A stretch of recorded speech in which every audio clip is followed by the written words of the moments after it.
taking action for you. 7 Action News this morning on TV 20 Detroit starts right now. Well, families planning to celebrate Thanksgiving are facing a lot of stress. There's the lingering pandemic and, of course, all the drama surrounding the presidential election. Well, today, we're taking a look at ways family members can get along this week and enjoy their time together, even though they disagree on serious issues. Two experts on that subject are journalist Nolan Finley of the Detroit News and radio and TV host and former Free Press commentator Stephen Henderson. They founded a group called the Civility Project. Gentlemen, thank you so much for joining us today. Thank you, King. Thanks for having us. All right, Stephen, let's start with you. Tell us a little bit about the Civility Project and where people can find it. Well, this really grew out of the relationship that Nolan and I have had for about 13 years, where we sit on polar opposites of most issues and debate and argue about those issues all the time on television and radio. But we've also developed a pretty decent and amicable relationship over that time. We're friends. And as the nature of discourse got so much worse over the last 4 or 5 years, to the point where people just could not even talk to one another, we decided that maybe there was something about the way that we did that, the way that we managed to stay friends, even though we bitterly disagree, that we could share with everyone else. And so the Great Lakes Civility Project was born out of that.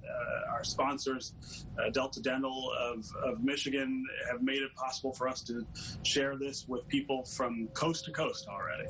All right. Well, Nolan, how do you guys get this done? I mean, if you guys are on polar opposites of the spectrum, I guess, in terms of opinion, how do you guys maintain a civil and amicable and friendly relationship? What are some of the tools?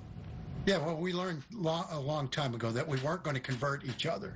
And so if we went into a conversation where we were trying to change each other and change our minds, we knew it was not going to end well. Our goal is to try to understand each other, and that's what we urge everybody to enter a conversation first by getting to know the person as something other than their politics. Because right now, in today's world, we're judging people by their political views, and we're deciding we hate people because of their political views. And that's a very dangerous path, because if you hate people because of their political views or whatever differences you have with them, very easy to get to the point where you dehumanize them, and we've seen where that goes. So get to know each other and then honestly listen to each other.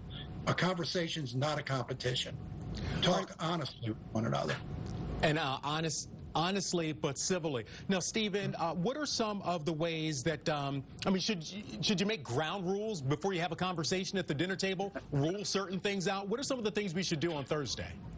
So, we're pretty good about saying there's nothing off limits. I mean, this is not about being nice. This is not about kumbaya. This is about being able to talk about really controversial stuff without it becoming really bitter. Two things we talk about all the time are the ability to listen and really listen to the other person that you're talking to, not be in your own head while they're talking, thinking about what you're going to say as soon as they stop talking. The other thing we talk about is committing to the idea that this is a long-term thing, right? You might disagree, you might bitterly disagree right now, but you never walk away.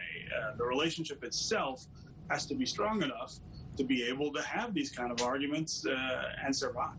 All right, well, Nolan Finley, Stephen Henderson, you guys are laying out quite a role model here for us, for all of Detroit, Michigan, and with the Great Lakes Civility Project, you guys are setting a role model for the nation. Thank you so much for spending some time with us this morning. Really appreciate your insights. Thanks, Keith.